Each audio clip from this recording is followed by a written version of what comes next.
السلام عليكم ورحمة الله تعالى وبركاته. مرحبا بكم في قناة الجالية. معكم عزيز. الإخوان والأخوات، في هذا الفيديو إن شاء الله غادي نطرقوا للتغييرات اللي غادي تكون في الريدي تو ديتش دينانسا. علاش غدا إن شاء الله غادي يكون واحد اللقاء اللجنة اللي مكلفة بهاد التغييرات اللي غتقدم هاد الوثيقة اللي فيها مجموعة ديال التغييرات اللي غتكون أو التحسينات اللي غتكون خاصة بالريدي تو ديتش دينانسا. غنشوف ان شاء الله واحد السؤال ديال التيرسوفيليو، يعني هذاك الباغامينتو الخاص بالتيرسوفيليو، الناس اللي عندهم ثلاثه الابناء. غنشوفوا لا ريكاريكا ديال الريدي تو ديتش، يعني الدفعه الخاصه بهذا الشهر، وحتى الدفعه ديال لاسينيو اونيكو. قبل ما ندخل في هذه المواضيع، ما تنسوش دعموا الفيديو بلايك، اعجاب جام، ضغطوا على زر اشتراك، فعلوا الجرس باش تبقوا دائما توصلوا بهذه الفيديوهات، وفي نفس الوقت دعموا الفيديو والقناه. شكرا لكم.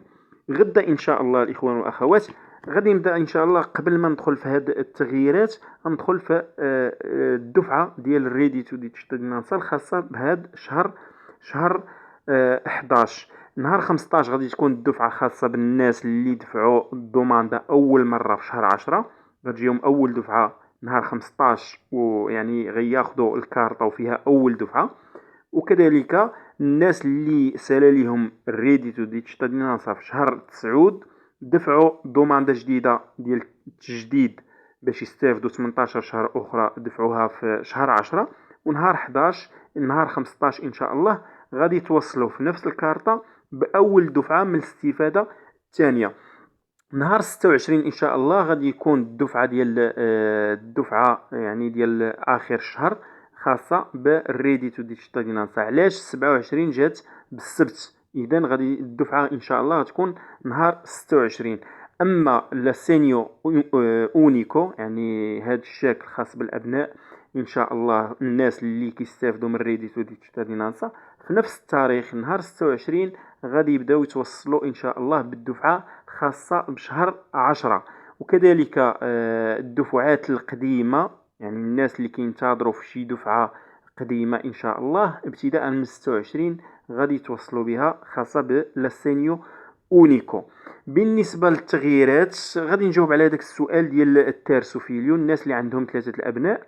الناس اللي يعني كيستافدوا من لاسينيو خاص بالتيرسوفيليو، الناس اللي عندهم واحد ثلاثة الأبناء. كما كنعرفوا التيرسوفيليو الابن الثالث عندك واحد المبلغ شهري اللي كتشدو، ولكن اللي كتخلصوا على جوج دفعات. الدفعة الأولى كتكون في شهر 7، الدفعة الثانية في شهر 1. الناس كيسولوا اللي بداو كيستافدوا من لاسينيو اونيكو هذا المؤقت، كيسولوا واش غادي يستافدوا من الدفعة الثانية اللي غتكون في شهر 1. الجواب هو أن الناس اللي استافدوا من الدفعة الأولى في شهر 7، واخا هذا العام جات معطلة، كاين اللي استافد منها في شهر 7، كاين اللي في شهر 8، كاين اللي في شهر 9. اللي شد الدفعة الأولى غادي تجيه إن شاء الله الدفعة الثانية في شهر 1. يعني هذه واحد المسألة اللي ما فيهاش الشك. بالنسبة للتغييرات ديال الريدي تو ديتش هذه في الصورة كيارا ساراتشينو هي الرئيسة ديال هذه اللجنة المكلفة بهذه التحسينات ديال الريدي تو ديتش كاين بعض التغييرات اللي وافقت عليهم الحكومة، وهذا الشيء نشرته واحد الصحيفة اللي هي سولي 24 مشهورة في إيطاليا، اللي كتنشر كتنشر وثائق اللي يعني عندها واحد المصداقية. هذه الجريدة جوج ديال المسائل اللي وافقت عليهم الحكومة هو أن هذيك ال5 أورو اللي كتبدا تنقص، اللي كنا قلنا بأنها غتبدا تنقص ابتداء من الشهر السادس، لا يعني الحكومة يعني وافقت على هذه المسألة، ولكن غتبدا تنقص بالنسبة للناس اللي كيستافدوا من الريدي تو دي تشيتادينانسا ورفضوا البريما اوفيرتا. يعني جاتهم واحد الخدمة من عند لوفيتشو دي ليمبياغو أو من عند الأجنسيات ديال الخدمة، لأنهم حتى هما داخلين في هذه العملية. في حالة رفضتي أول اوفيرتا ديال الخدمة غادي تبدا تنقص لك 5 أورو كل شهر من الدفعة ديالك. المسألة الثانية اللي وافقت عليها الحكومة هي يعني الديكادينسا ديال السوسيديو، يعني يحبسوا لك الاستفادة من الريديتو دي تشتادينانسا ابتداء من يعني ترفض الدفعة يعني لوفيرطة الثانية. يعني نهار ترفض لوفيرطة الثانية ديال الخدمة غادي يحيدولك الريديتو. يعني واخا هاد الخدمة دخلوا فيها حتى الخدمة اللي عندها عقد عمل محدود. يعني واحد الخدمة اللي لا دوراتا ديال هذاك الكونتراتو، يعني المدة ديال هذاك العقد العمل أقل من 3 شهور، حتى هي دخلوها في هاد لوفيرطا ديال الخدمة. في حال رفضتي واحد الخدمة اللي فيها مدة ديال شهر أو شهرين غادي يحيدولك هذاك السوسيديو، غيحيدولك هذاك الريكاريكا ديال الريديتو.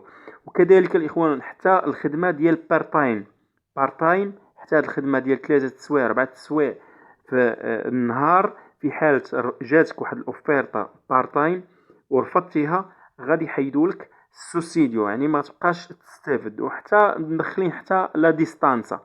المهم هاد جوج مسائل وافقت عليهم الحكومة. المسألة اللي ماشي في الصالح ديال المهاجرين وخصوصا من خارج الاتحاد الأوروبي، يعني سترانيري اكسترا كومونيتاري، يعني من خارج الاتحاد الأوروبي. المسألة ديال التغيير ديال الريزيدانسا من 10 سنوات إلى 5 سنوات، هاد المسألة يعني الحكومة جميع يعني الناس اللي يعني اللي مشكلين الحكومة الأغلبية لا ماجورانسا ديال الحكومة ما متفقينش على هذه المسألة، وما عجباهمش هذه المسألة ديال التغيير ديال الشرط ديال الريزيدانسا من 10 سنوات ل5 سنوات. هذه المسألة غادي ربما غادي يلغيوها. يعني باختصار علاش كتقول الحكومة بأنها غادي تقام غالية على الحكومة، يعني غتقام غالية على هاد الدولة هذه، لأن غيوليو الناس كتار كيستافدوا من الريديتو اللي عندهم الريزيدانسا أقل من 10 سنوات، حتى هما غادي يبداو يستافدوا من الريديتو دي تشتاديناسا. كتقول بأن في 2019 2.5 مليون ديال الإيطاليين اللي استافدوا 2.053 عفوا 2.053 من الإيطاليين. الناس من خارج الاتحاد الأوروبي يعني سترانييري من خارج الاتحاد الأوروبي 309 ألف مهاجر اللي كيستافد من الريديتو دي تشتادينانسا. الناس اللي كيستافدوا من الاتحاد الأوروبي يعني الأجانب اللي كاينين في إيطاليا اللي هما الأصل ديالهم من الاتحاد الأوروبي 106 ألاف. يعني هاد الناس كتقول الحكومة في حال تعطينا الحق حتى الناس اللي عندهم الريزيدانسا أقل من 10 سنوات غادي تقام على هذه المسألة على الحكومة، غتقام غالية. هادشي علاش الأغلبية ديال الأحزاب اللي مشاركة في الحكومة ما متفقاش، وهذا غادي يعني غيأثر على التغيير ديال 5 سنوات. غادي نشوفوا إن شاء الله الوثيقة اللي غادي تنشر غدا، يعني غتنشرها هاد كيارا ساراتشينو اللي عندها لقاء إن شاء الله مع الحكومة. كاين واحد التغيير كذلك ديال الريفيزيوني سكالا ايكويفالينسا. اش كتعني؟ هو الناس كيستافدوا من الريديتو دي تشتادينانسا الأسر، يعني كاين واحد سكالا ايكويفالينسا يعني حسب عدد أفراد الأسرة. يعني هذاك ستاتو دي فاميليا شحال فيه من واحد، كل واحد يعني مينور كيتخلص عليه في الريديتو يعني كيستافد بواحد المبلغ، اللي ماجور يعني فيه 18 سنة حتى كيشد واحد المبلغ مختلف. يعني هذيك سكالا ايكويفالينسا غادي تكون واحد الزيادة طفيفة، زيادة صغيرة بالنسبة للعائلات الكبيرة، العائلات اللي عندهم 2 أبناء 3 الأبناء اللي قاصرين، غتكون واحد زيادة خفيفة. وحتى العائلات اللي عندهم أفراد ذوي الاحتياجات الخاصة اللي عندهم واحد الديزابيليتا حتى هما غتكون واحد الزيادة خفيفة. غنتظروا إن شاء الله هاد الوثيقة اللي غادي تنشر إن شاء الله غدا في الجرائد، وغادي نشوفوا الحكومة اش غادي تقول عليها. كنتمنى الإخوان تكونوا استفدتوا في هذا الفيديو القصير. قبل ما تخرجوا من الفيديو ضغطوا على زر اشتراك وزر إعجاب باش تدعموا الفيديو القناة. وإلى فيديو قادم إن شاء الله، والسلام عليكم ورحمة الله تعالى وبركاته.